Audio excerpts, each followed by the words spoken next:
And good Thursday morning, a chilly Thursday morning. Welcome to episode 38 of the Inside Drive podcast. As always on Thursday, joined by my good friend, Coach Jay Henley. I want to give a shout out, of course, to Juices and Sunsets. I got to go pick up my latest juice order this afternoon. You can check them out on Facebook and their website, juiceandsunsets.com.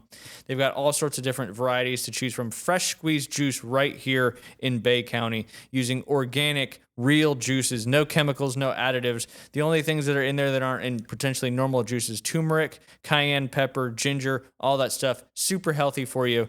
I'm trying to do it in addition with all the other stuff I'm doing. So far, it seems to be helping quite a bit. So again, that's Juice and Sunsets. Check them out on Facebook or their website, juiceandsunsets.com. And of course, on a day like today, where it's a good place to visit, not only going to Jay's simulator in a nice warm area, but Golf Plus, golfers who want to improve their score, Golf Plus is the place to be in Northwest Florida with the tools and expertise to help you. The shop is filled with every golf brand you could possibly want, and the repair shop, second to none. Fast tour van quality repairs every time. Golf Plus has been featured in both Golf and Golf Digest magazine as one of the top club fitters in the country. They could help maximize your potential with their fitting simulator and carts. Don't have time to book a real round of golf? Bad weather like today? Book a round on one of their two simulators right there in their newly renovated golf shop. Golf Plus is your go-to for club fittings, retail, and repair. They are located in the shops at Edgewater next to Firefly. Give them a call at 850-249-2726 or visit them at golfplusretail.com. Have you seen Alan in a while? Right before Christmas, I think we both wished each other a happy New Year and Merry Christmas and all that. But I need to get by there. I try to send a lot of my new students that are new to the game. Yep. I try to send them over there for a good club fitting because club fitting's the deal now. Absolutely. I mean, you got to get fitted. So go see Alan. Yeah, absolutely. You got to have the. It's one thing to be, have the ability to play, but the right tools make a big difference as well. Yep. Lessons slowing down a little bit this time of year? A little bit. I had some on the books today, but, just canceled them. It's just, look, it's not fun for me. It's not fun for you. I mean, It's just, we're it's too cold. It is too cold, for sure. Yeah. For sure. Do want to remind everybody of our American Charlie Athlete of the Week. Appreciate American Charlie's sponsoring our Athlete of the Week every week. You can check them out also over there in the Edgewater Shopping Plaza next to Rocket Lanes and Firefly. It's your favorite American local restaurant. Great daily specials, private rooms available for parties, 15 TVs for all your college and NFL games, which are winding down now. One of my favorite parts about American Charlie's, every day they have military and first responder discounts. All American favorites, fried chicken, pot roast, wings, burgers, shrimp, and all those American classic dishes. Can't make it in? Order off DoorDash. They are also making Mondays great again with their happy hour from 2 to 6 p.m. Also, they just released their new early bird menu. I believe that is daily from 4 to 6 p.m. They've got several awesome dishes for just $14. Check out American Charlie's on Facebook. Just search American Charlie's Grill and Tavern, or, of course, head to the World Wide Web at americancharlies.com. Jay? Yes, sir. Did you see the new PGA Tour stuff that's going on right now? I have, yeah. What do you think? Interesting stuff. So I do want to mention, to all of our listeners that may not know what's going on right now in the PGA Tour world, Brooks Koepka will be coming back over from the LIV Tour. He will play in the Farmers and Waste Management. He's almost back immediately, but there is a penalty with that. Obviously, he signed a contract there with the LIV Tour, got a bunch of money when he first joined. Their signing bonuses were massive. The penalty that he has to, which I kind of like this. It's a $5 million charitable donation. He's ineligible for the player equity program for 5 years, which is that money that they get based on their performance out there. So, but he got $100 million-ish from the LIV Tour, so I think he's doing okay with that. He is ineligible for the 2026 FedEx Cup bonus payout. So even if he makes it to the FedEx Cup, he is ineligible for that.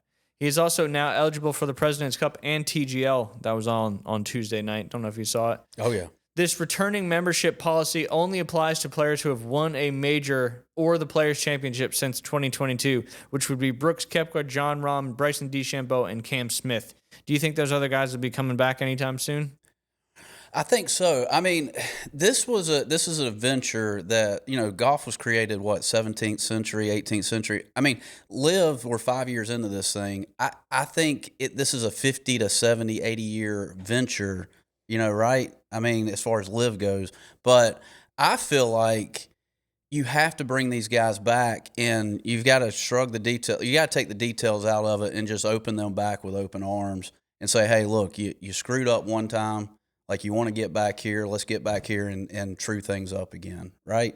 But it seems like it's all about money, obviously. But The world is, for sure. yeah, but yeah, I would offer them. I would offer them right back into the PGA Tour. No details involved. Just, hey, welcome them back. Tell them not to ever leave again.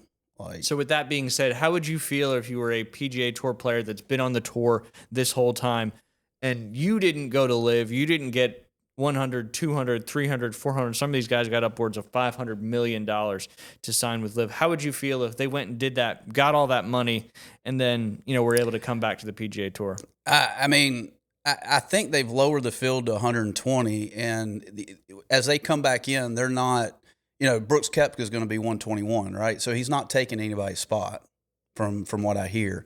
But he's just got a lot more money in his pockets, that's for focus sure. on you, make better putts, and, like. I mean, they do have to give a $5 million charitable donation, which I think was a great idea. Yeah. And then, of course, they're not eligible for some of those big-time bonus money stuff. So maybe somebody will benefit from them not being eligible if they finish in that. How do you think Brooks will do when he comes back? I think he'll do really good. You think so? I do. I think him getting back into playing weekly, playing 72 holes, being back on the mainstream media, if you will. But I think my main question is, where does LIV go from here? That was going to be my question. I mean, like, they just changed to 72 holes as well. Do you think some of these guys leaving will hurt LIV, or is the Saudi backing money endless and it keeps going on, or do you foresee a merger in the future maybe where the PGA just says, all right, everybody can come back? Obviously, with some stipulations. You see that coming? Yeah, I do. It'll be interesting if we get to that. I think it'd be good for golf if we get back to one. I don't even know if I want to use the word premier. I don't know if that's the right word, because LIV is certainly not a premier tour. Right. But it is interesting how the PGA Tour commissioner, old Monahan, has done over this whole, since LIV has started. It's kind of been an up and down kind of rocky thing going on. It'd be interesting to see if, because I know there's another full season or another season of the Full Swing coming out. Will they keep that going and this be a part of it? Because Full Swing started when the whole LIV announcement happened. Yeah. So you've kind of see it. You kind of got to see it play out behind the scenes a little bit, which is pretty cool. Well, and there's some mix-up, right? And we've talked about it, and you know me, I love Hawaii golf, which happens tonight, the Sony Open. Yep. It's prime time live golf in Hawaii. Weird that we didn't have the Kapalua. Yeah, But I get it. The golf course was not in any kind of shape to host a PGA Tour event. But, listening to Brandel Chambly on the Golf Channel a few weeks ago, or last week, that he was talking about they're taking Hawaii golf completely away. The West Coast may not even exist at some point. And as far as where they're playing? Well, I think they're going to mix up the seasons of things. So it kind of changed around a little bit. So it's not Hawaii, West Coast, Southeast, and then just kind of all over the East Coast at that point. Yeah, so we'll see. I'm more of a traditionalist. I mean, don't mess up, the Masters and. I don't think they'll ever touch any of those majors. There would be such an outcry of majors, or of discernment towards that if that happened. Yeah, I don't think that'll ever happen. Yeah, I mean, heck, they even let the LIV guys play in the Masters again if they were qualified. You had to still be qualified, but I think this may be a good step in. Moving in the right direction with some continuity between all the major golf tours out there. Yeah. Obviously, you still got the European tour, the Asian tour, the South American tour, all these feeder tours that go up into these, the higher end tours. But, we shall see. But football season's coming to an end here pretty soon, and that typically means that we, make that swing into the golf season. And then before we know it, it'll be baseball season. As you always say, pitchers and catchers will be reporting before we know it. Mm-hmm. So, yeah, some big news there on the PGA Tour. As you mentioned, the Sony Open gets underway. Today's Thursday. Yep. Gets underway today. Looking to see how some of these guys. I know Keith is jumping right back into the DFS on the golf side of things. But it's always tough the first couple because you don't have a lot of things other than course history and stuff like that. You don't know how a lot of these guys are playing. And we saw a lot of big names kind of come onto the scene last year. Yeah. So it'll be interesting to see, maybe some of these guys that were playing in college now that are, got the PGA Tour U exemption and all that stuff, like Blades Brown, the kid from Auburn, Jackson Koepka. How are those guys going to be doing in their first actual year of playing real professional golf? It's one of those tournaments. Russell Henley won it in 2013, and he came out of the blue. I think this weekend you'll see some names like maybe Chris Goddard. I know he's on the TGL now, so everybody that name's getting out there. But you may see some names that you've never seen before. Stephen Fisk, he's playing this week. Hard Rock Bets. Hey, take a couple flyers. You never know. Yeah. That's one thing about golf betting. There's not really a great science to it. I mean, you can put data into it like Keith does to kind of get yourself a little better opportunity. He puts data into it? A lot of data. Oh, dang. A lot of data goes in. A lot of words come out. But, we love you, Keith. We love you. Absolutely wouldn't have him on the show if I didn't love him. He sure knows what he's doing. That's for sure. He's just got a lot of info in there. But what I was getting at is you can. It's almost kind of like buying a lottery ticket. You get one of these guys that never won, and they're 75 to 1 or something like that. And you put $10 down on one of these guys, and then all of a sudden you're rooting for him on Sunday, and you never know, you come out and win one, and have a decent payday. That's why golf's kind of cool. You can kind of throw a dart at a bunch of names that are playing in that tournament and see what happens. What I did see on Hard Rock Bets new this year with the specials for PGA Tour is you can bet on a 1-2 finish, which they didn't do that last year. So if you get they did for a little instance, bit of that in majors. Yeah, a little bit of that in majors, but right now, if Morikawa and Siwoo Kim finish 1-2, I don't know, the odds are just crazy. Because you're predicting 2 exact finishes. Right. Yeah, probably plus 150,000 and stuff like that. Something like that, yeah. But anyway. And then you throw a winner in there too. There's some opportunity, but you kind of have to know a little bit about. And Keith uses, all the strokes gained stats, course history, course comps, all that stuff. Yeah. I don't know how much we're going to dive into DFS with him this year on this show because he gives a lot of information, but we'll see how that all shakes out. 1-800-GAMBLER if you got any. Is that the one in Florida? Because I know there's a lot of different ones depending on what state. I know New York has got a different one, like Hope NY or something like that. I think is the New York one, but obviously we're not in New York. So gotcha. Okay.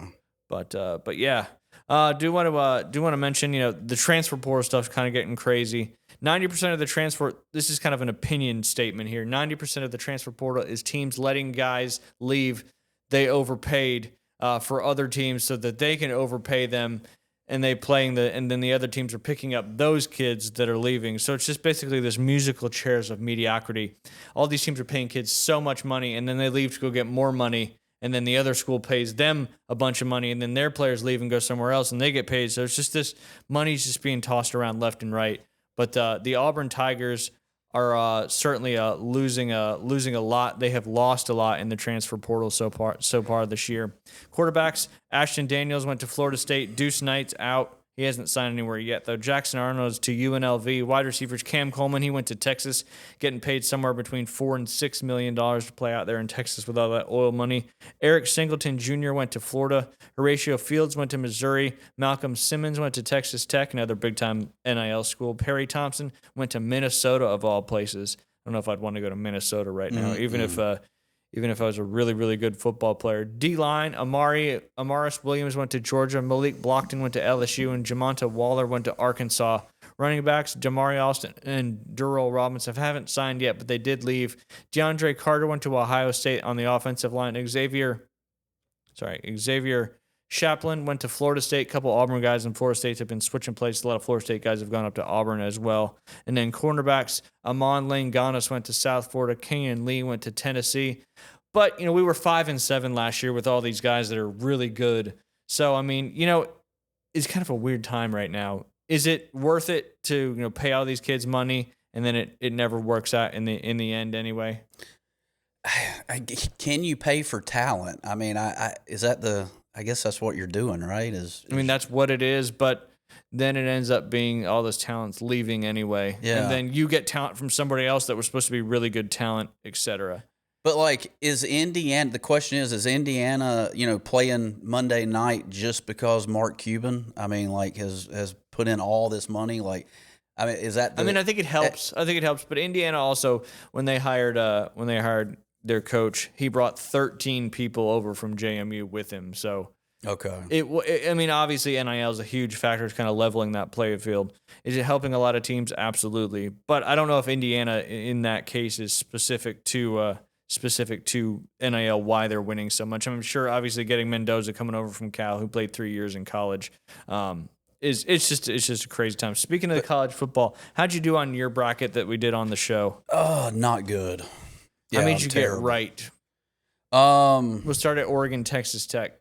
Okay, I picked. Actually, we'll start with the top. JMU, Oregon. Obviously, I think we both picked Oregon that one. We did. And then Alabama, Oklahoma. Who did you pick in that one? Oklahoma. So did I. What about Tulane, Ole Miss? Obviously, Ole Miss in that one. I did. Miami, Texas Tech. That's the first one I got wrong. Or Texas A&M, excuse me. That's Okay, I did go Miami there. So you hadn't got one wrong in the first round. Good job. Good job. Second round, you had Oregon and Texas Tech. I had Oregon and Indiana. No, in the second round. Oh, yes. I'm sorry. Who'd you have winning that one? Oregon? Oregon. I had Oregon as well, so got that one right. Oklahoma and Indiana, who'd you have winning that one? I had Indiana. So did I, so we both got that one wrong. Ole Miss, Georgia. I picked Ole Miss. Nice. You didn't pick your home team, Georgia? Oh, wait, hold on. No. Okay, Georgia. I'm sorry. I was a bracket over. You were one over. Yeah, sorry. Yeah, I picked Georgia as well. Obviously, we both lost that one as Ole Miss moved on to that one. And then I didn't get the last one either because I had Texas A&M and Ohio State, and Miami ended up winning that. Who'd you have winning? Ohio State. Okay, I would have been impressed if you had Miami winning that one. And then, of course, Oregon and Indiana. Who'd you pick in that one? The Ducks. So did I. Obviously, Indiana made it. And then Georgia, I had Georgia and Ohio State, so neither one of them played each other.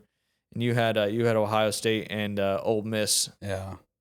So, was it the Oregon-Indiana game that, like, Indiana made Oregon look like a... I think the final score was like 55-21. Man, they something ran in those online. So who do you think wins the Miami Indiana? Is Indiana the real deal? Do they have the line guys? I know Miami's offensive line outweighs Indiana's defensive line by like 53 pounds on average. Does that really matter? I'm not sure because in my opinion, with a defensive line guy that's a little bit leaner, maybe they're a little faster, they can get around those big guys. I'm not really sure. Or is the U officially back and they're going to win the national championship again this year? Impressive to see the fight that Miami has with Carson Beck and like never giving up. And you know, you hear those interviews with the coaches and you know, they're like, this is the team that never gives up. And I believe it when I hear Cristobal, is it Cristobal? Yep. Talk about, you know, the U. Old Mario. But, you know, I like the way the format is because in years past it was either Alabama or Georgia in the national championship with Ohio State. I think with this new, you know, with the NIL and everything, it may be kind of a one-hit wonder each year where somebody, you know, random like Indiana gets in, which kind of keeps things kind of like fresh, right? But I think Indiana's going to be here to stay for the next couple of years though, because they just signed the huge quarterback transfer portal. I can't remember off the top of my head where he came from, but Indiana I think will be, because Mark Cuban, like you said, he gave him a bunch of money again this season. So yeah, I think Indiana may be here to stay for a little bit. We'll see how it goes. Again, Monday night coming up, the College Football National Championship, the latest national championship we've ever had in the history of college football. Who are you going for in that game? I mean, I wouldn't be surprised if Miami gave them a fight, but at the end of the game, I think it'll be maybe like the Ohio State Indiana game in the Big Ten championship. You remember that one? It ended up being a 3-point victory for Indiana. Yeah. And Ohio State kind of stayed in the. But the longer Miami hangs around, I think that gets Indiana into a little bit of trouble. So I think Indiana needs to start hot and then keep putting the pressure on Miami, because what we've seen from Miami with, you know, Ohio State and the other games that they played, that if you let them hang around, Ole Miss let them hang around, and at the end of the game, they went down and scored the game-winning drive. So I think it's going to be a better game than maybe people think, because Miami, I think, will be able to hang in with Indiana for a little bit better than Ole Miss, or not Ole Miss, but Oregon, and, of course, Alabama. I don't think Alabama. Home field advantage, too, right, for Miami? Yeah, they're down there at Hard Rock Stadium, yeah, which really isn't close to campus, but it's still in the greater Miami area. Yeah. So it should be a interesting national championship. I bet a lot of people will tune in for sure. Just a quick breaking news from this morning: the NFL coaching carousel is underway. As we know, as of right now, he hasn't officially been hired, but the New York Giants are going to be hiring John Harbaugh, who was with the Ravens. A lot of people are excited about this particular coaching hire, but I was kind of reading between some of the lines. There was an interview with the Ravens owner. I forget his name. But he called John Harbaugh on the phone and told him he was fired, versus the Pittsburgh Steelers head coach Mike Tomlin, who had been there for 19 years. He stepped down from his coaching role.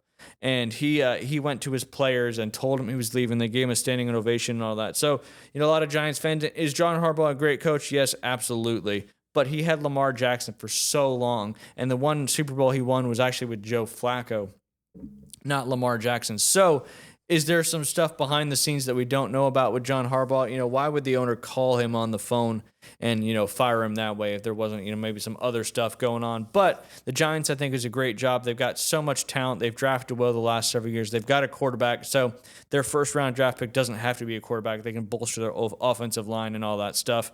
And, of course, your boy, Jay, Mike McDaniel was fired from the Miami Dolphins. We already talked about John Harbaugh and the Ravens. And then Jonathan Gannon is gone from the Cardinals. Pete Carroll's gone from the Ravens. Stefanski's gone from the Browns. Callahan from the Titans. And, of course, the Falcons fired Raheem Morris as well. So we'll continue to keep you updated on all those coaching roles throughout the rest of the offseason, or when obviously we got a few more weeks worth of playoffs. There'll still be some things to be decided at that point. But speaking of the NFL playoffs, Jay, let's talk about the games coming up this weekend and some of the storylines.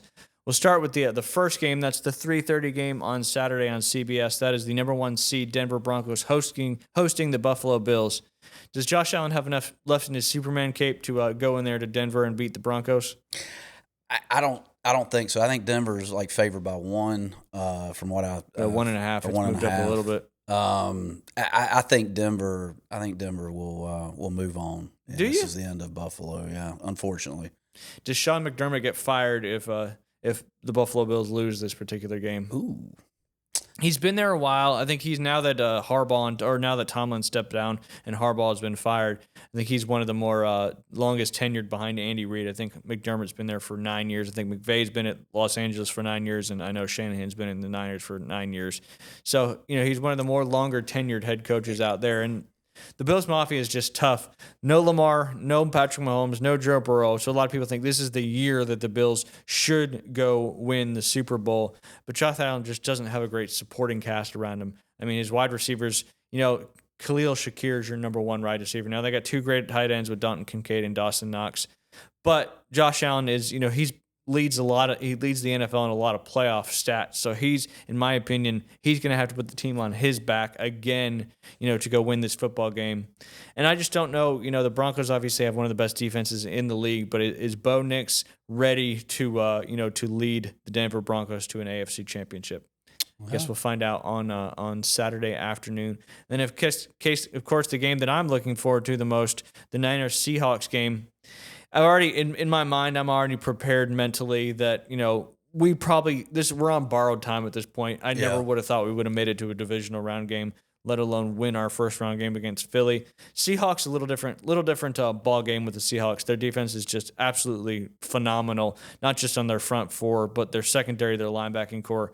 They've done a wonderful job drafting a lot of really, really good players. So nervous about this game, but there are some positives for the Niners. I wouldn't count the Niners out by any stretch of the imagination. Ask Philly what happened on that one. That was probably one of my most favorite wins in a long time, just because I despise Philadelphia. Growing up in New Jersey, all the Philadelphia sports fans just across the Delaware River, and of course both my roommates in college were Eagles fans as well. So I had to deal with that for nasty. 3 years. Yep. There's a lot of stuff that came out from the game, but karma is a you-know-what, and she came back and did it. But Trent Williams is going to play. He didn't play against the Seahawks last time. Ricky Pearsall is back at practice. This wide receiver is a rookie wide receiver. He hasn't really played yet. Jacob Cowing, he's finally healthy, so he's going to play really for his first time this season. I think he played early in the season, but then he got hurt too, just like everybody else. And I don't know what the deal with Fred Warner is. I mean, he destroyed his ankle back in early October down in Tampa, and all of a sudden he's back practicing again. I don't even know how he's doing that. What are they giving him there in San Francisco?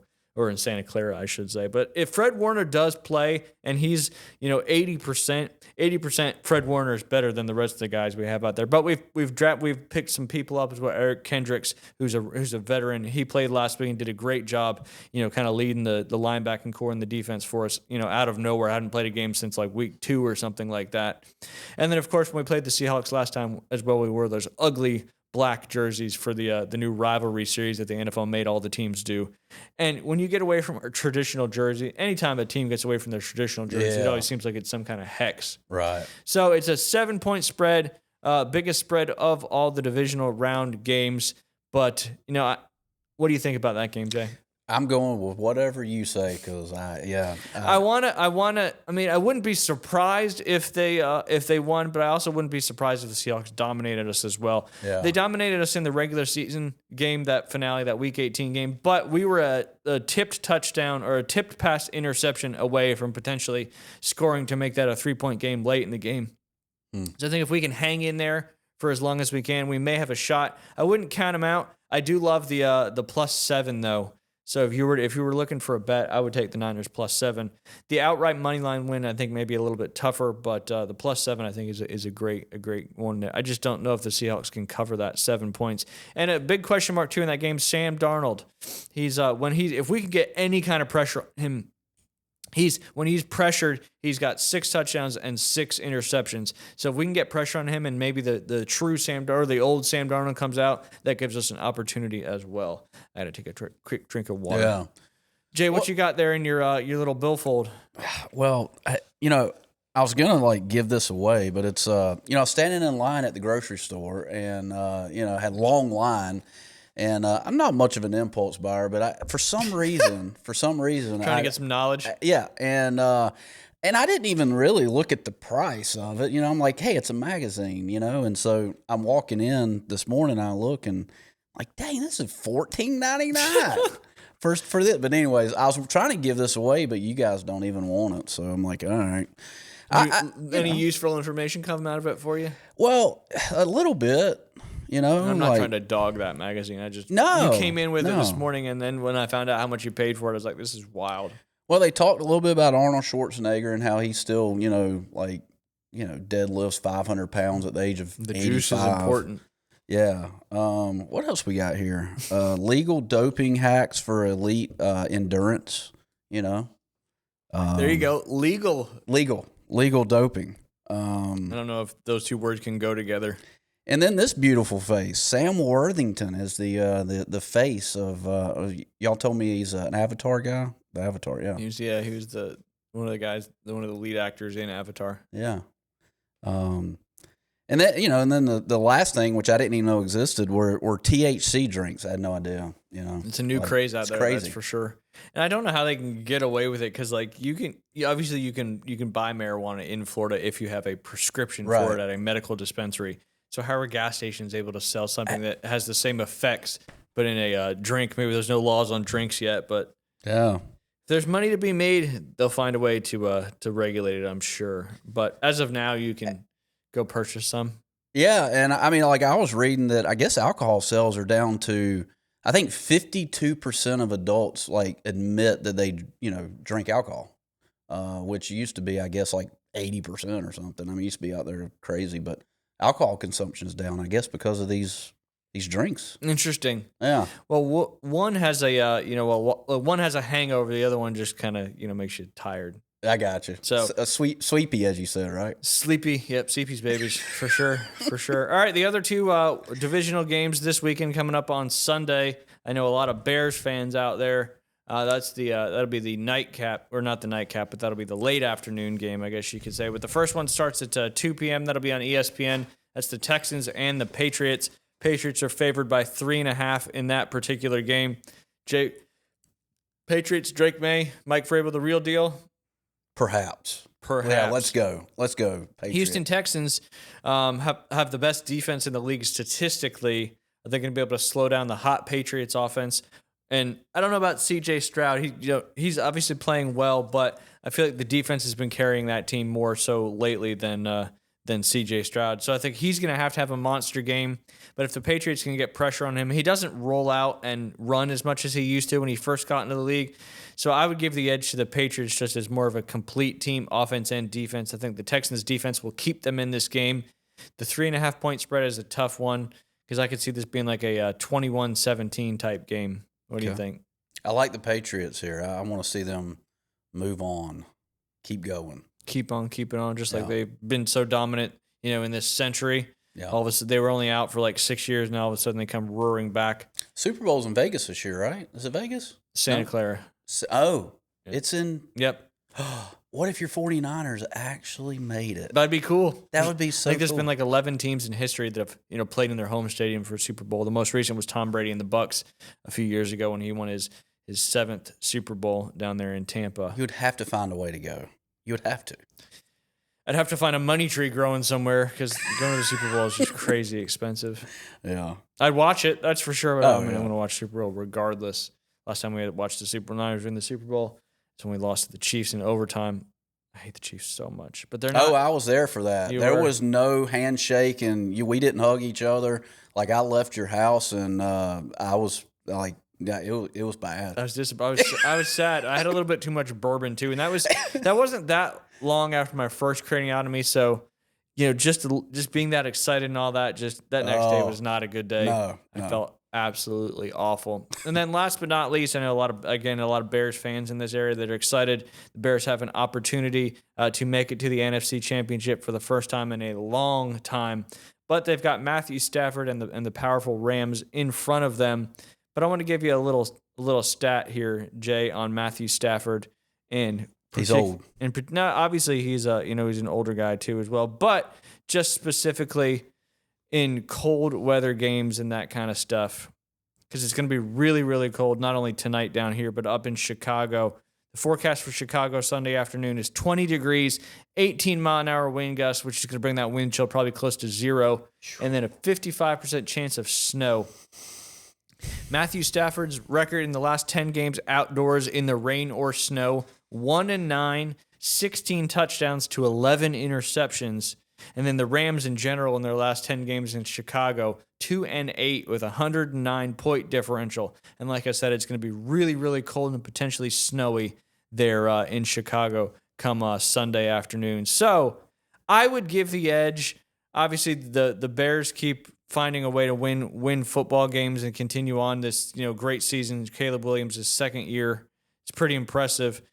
I think the Rams, obviously they were a Super Bowl favorite, kind of halfway through the season when they were just beating everybody. They've kind of slowed down a little bit. They barely got by the Panthers in the wild card round. I think the Bears get the Rams in this one. What do you think? I think solely because of that cold weather. Yeah. And Caleb Williams is playing some great football right now, and he's being a leader. Yeah. And Ben Johnson certainly has got that team moving in the right direction. Yeah, it's like I said, Stafford's almost 40 years old, if not 40. I think he's 37. Okay. He's getting close. Yeah. For sure. 20 degrees. You said it. I mean, he's from Texas. I mean, I like Chicago here, and I would actually, I'd take Chicago and the points on it most likely. What about just Chicago, the money line straight up? I think that's like plus 170. Yep. Let's do it. There you go. Yep. There you go. I want to read my quick Panhandle Credit Union ad before we get into our fun, crazy Florida stories or just crazy stories in general. Panhandle Credit Union is all about quality relationships. Whether it's donating to a community event, sponsoring your child's sports team, they are here in the community to help us out. Check out their great banking products, loans, savings and checking accounts, mortgages, HELOCs, HELoans, whatever your needs are, Panhandle Credit Union can handle it. Visit any branch location or head online to panhandlecu.org. Jay, do you have any for us today? If you'll give me a second, all right. Well, I'll give you a second because I'll read a couple here. If I can see, we were just talking about glasses. My new ones haven't come in yet, and I certainly need them. This is a South African pastor claims he can heal people by farting in their faces using God's power. In 2021, the religious world was stunned by the viral story of Pastor Christ Penelope, the founder of Sevenfold Holy Spirit Ministries in Limpopo, South Africa, who claimed to perform divine miracles through an incredibly unorthodox method. Penelope became a global sensation after photos surfaced of him sitting on the heads of his congregants and allegedly releasing flatulence as a healing ritual to cure physical and spiritual ailments. The pastor defended his actions by citing the biblical story of Adam's deep sleep, arguing that he puts his followers into a similar state so the healing power can enter through their nostrils without them feeling pain. Despite the massive condemnation from the broader Christian community and accusations of disgraceful behavior, Penelope insisted he is not farting on people, but rather serving as a vessel for God's power to manifest a tangible, albeit controversial way. If a holy fart is one way to get a cure, are you doing it? Obviously, that story is it's a real true story. Are you sure it's a true story? It is. I believe it is a true story. And people are getting healed. They're getting healed. I don't know if they're getting healed, but they think they're getting healed. I don't know. Because the mind's a powerful thing. Right. The whole placebo effect, I guess you could say. Well, I think, let's see, the methane's definitely involved. Isn't that part of the yeah, that's what comes out when you fart. Yeah, methane. Yep, methane. It's a byproduct of digestion. Yeah. It's actually healthy to fart. Is it? Yeah, that's why we do it. Is that what yours sound like? No, I'd have problems if they sounded like that. That's right. Little dog farts. Dog farts are the worst. What's yours sound like? Normal, I guess you could say. Give me a. I'm not doing that. I can't do that like you do without laughing. All right. Hopefully I haven't done this one yet. Go ahead. I've lied to my son about manatees for the last 24 years. 24 years ago, my 6-year-old son got me a birthday present. It was a mug with a picture of a manatee on it. He got upset when I wasn't sufficiently thrilled with his gift. I assured him that I loved it, saying manatees were my favorite animals. Since then, manatee-themed items have been a default gift from him. Manatee shirts, manatee calendars, manatee beer steins, and so much more. 24 years of manatee items. My confession is that manatees are not my favorite animal in the world. Never have been. Excuse me. I gotta scroll down. Not the deception. Now the deception has reached its zenith. Next year I'm turning 55 and he is turning 30. For Christmas, my son has booked a trip for the two of us to Florida to see manatees. My son is so excited for this trip and telling everybody in our family about it. John and his son were... that's crazy. I didn't read this one before I read it. Oh. And then it goes with John and his son were stabbed to death by a meth head in Lake Worth, Florida. What? It took a turn and I wasn't ready for it. Oh my God. While they were on that particular vacation, unfortunately, they both passed away. Jeez, Mulvey? I apologize. That was bad. If you would come up with some, it'd be nice. No, I know. No. I mean, that took a wrong turn. I'm gonna read them from now on. Good Lord. No, that's what it's all. best. I always vouch to never read the stories before I did them. Just read the headlines and then go. So we're all on the ride together. Yeah. Do you wear socks when you sleep, or Absolutely not. Even this time of year? Yep, absolutely not. What blankets are for. And if I wear socks, I feel like I'm gonna sweat. Yeah. I can't sleep if I'm sweating. Do you? No. I thought about it because it's so cold now, but I'm like, I can't do it. I got to feel my feet against the. You can still feel the coolness of the blanket, Yeah. I don't know. I don't know if I trust people that wear socks at sleep either. Yeah, I'm with you. I'm sure there's some surveys or experiments on that. Right.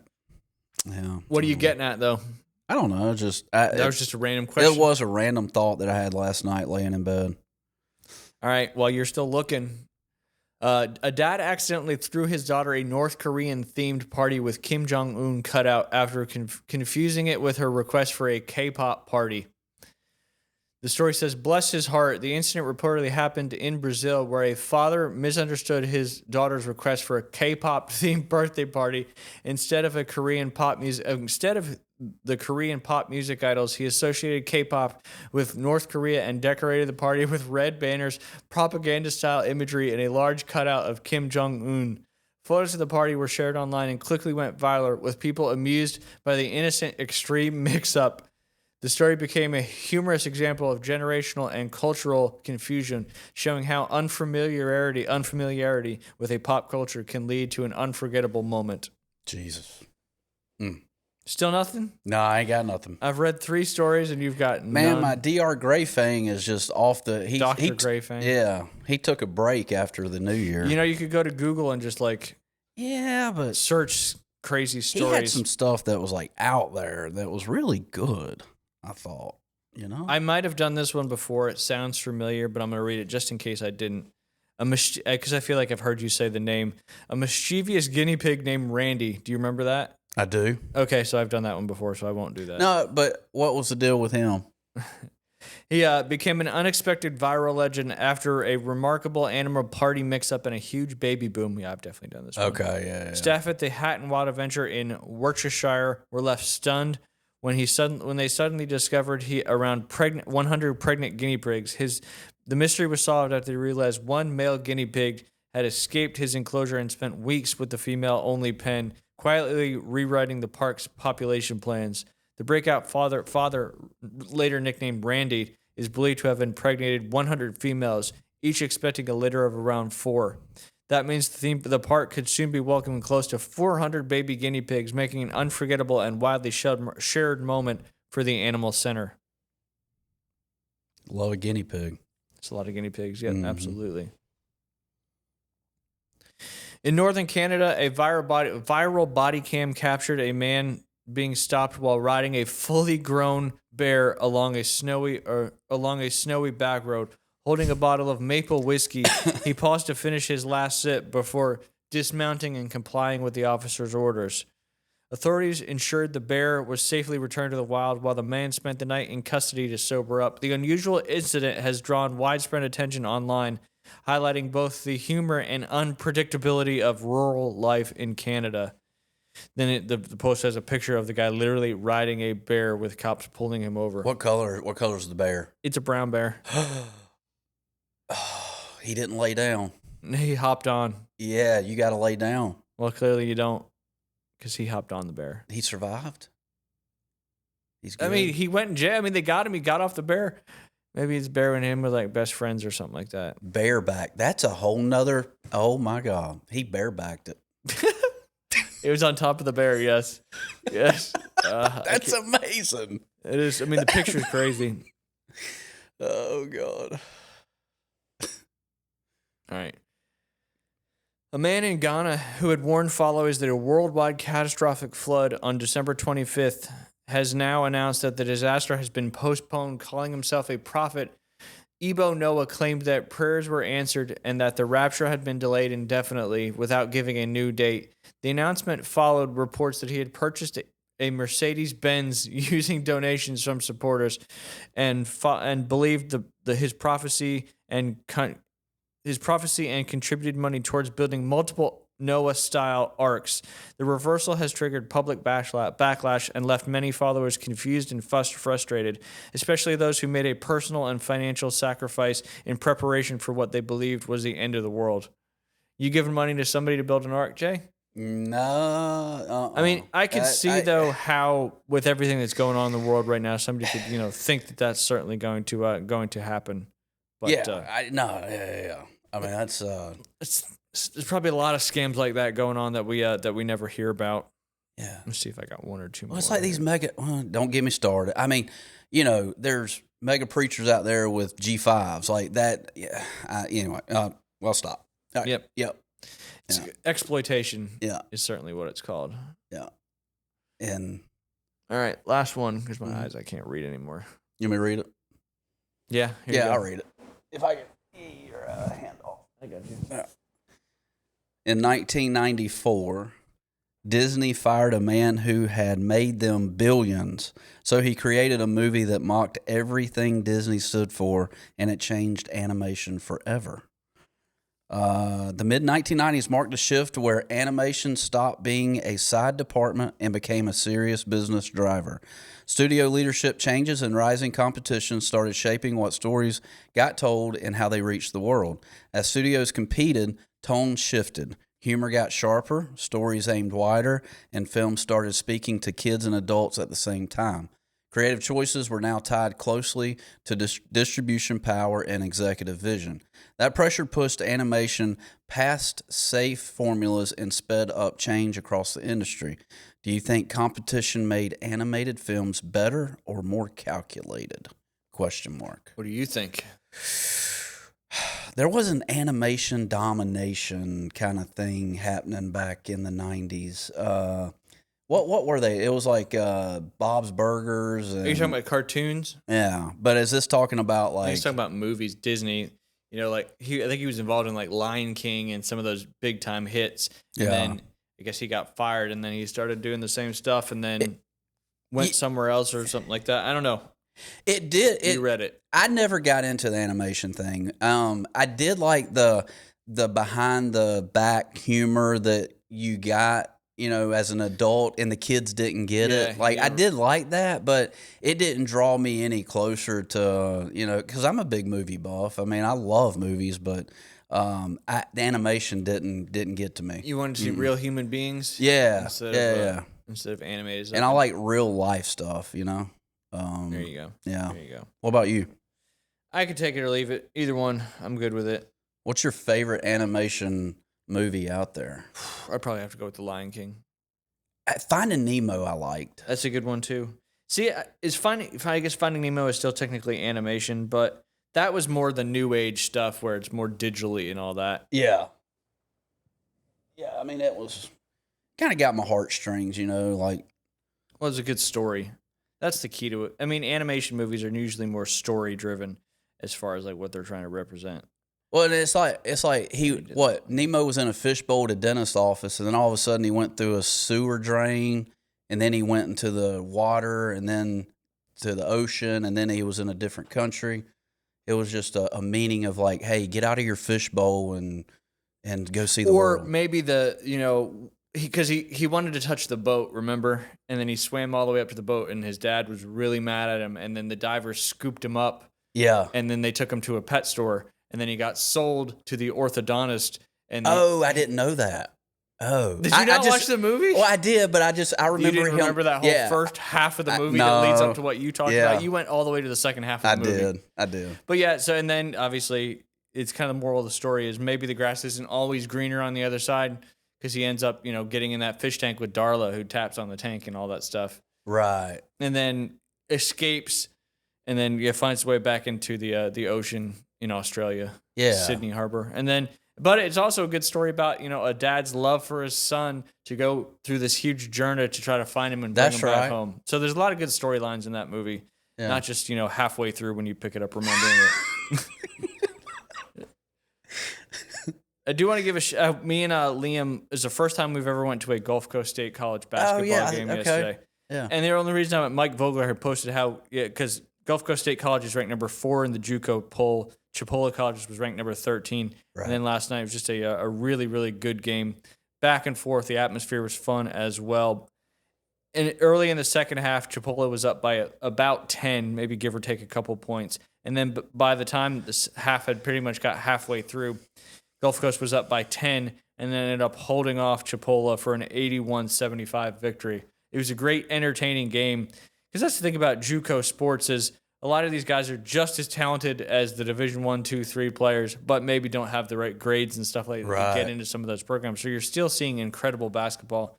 So I just wanted to give a shout out to Gulf Coast State College. Really enjoyed that. We're going to go to some more games as well. So, cool. And it was cool because Liam had done the basketball camp over the summer, and I guess a lot of the players help with that basketball camp. So he actually knew the names of some of the players, which was pretty cool. Oh, that's cool. And I'm kind of disappointed in myself for not going to a game sooner.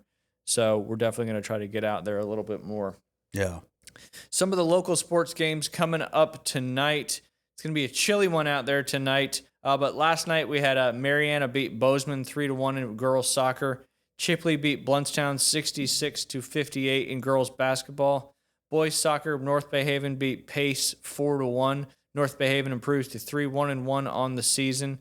Girls basketball, Ponce de Leon beat Arnold 56-19. Rutherford beat Arnold 46-44 in boys basketball. Girls soccer, Arnold got the nice win 2-1 over Lincoln. They're now 8-4-2 on the season.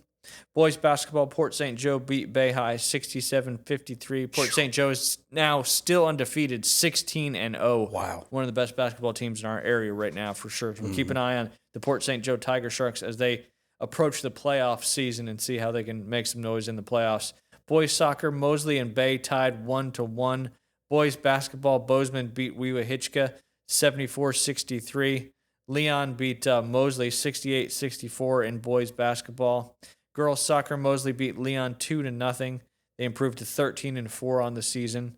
North Bay Haven beat Freeport 75-44 in boys basketball. And then Monroe beat Bluntstown 82-61. Bluntstown drops to 10-4. And then coming up this afternoon / evening, hopefully you're playing indoors, Arnold will take on Bethlehem in girls basketball. That's a home game. We'll host Chipley in girls basketball. Boys basketball, Chipley will host North Bay Haven. Arnold will host Poplar Springs in boys basketball. Girls soccer, Arnold will host Mosley in that. I was going to try to get to that game when I saw it earlier this season, but we have a flag football game tonight. And then Port St. Joe will try to stay undefeated, bringing in a tough opponent in Bluntstown, who's 10-4. That's a home game for Port St. Joe. That's probably the game of the evening. I'm going to keep my eye on that. Speaking of flag football tonight, there's a full slate of flag football games over at Frank Nelson Field. We play at 7:45. The temperature is supposed to be about 40 degrees with a wind chill of about 30. Will definitely be the coldest flag football game we've ever played, and we've probably played, at least 60 or 70 games out there. So bundle up. It's going to be cold, but hey, makes you tougher, right, Jay? That's right. You got that right. We appreciate you tuning in. We appreciate my sponsors, Golf Plus, Panhandle Credit Union, Juices and Sunsets, Firefly, golfwithjay.com. All that good stuff. Go check out Jay's new ventures out there. I can't wait to see it in person. Yeah. I'm very much looking forward to it. Of course, shout out to Turn Up Studios for hosting us here for our Inside Drive podcast. Episode 38, signing out. All your podcast stuff my podcast will be posted on Spotify, Apple, anywhere you consume your podcast. The Inside Drive will be there. Appreciate y'all tuning in. Have a great weekend. Go Niners. We'll see you on Tuesday.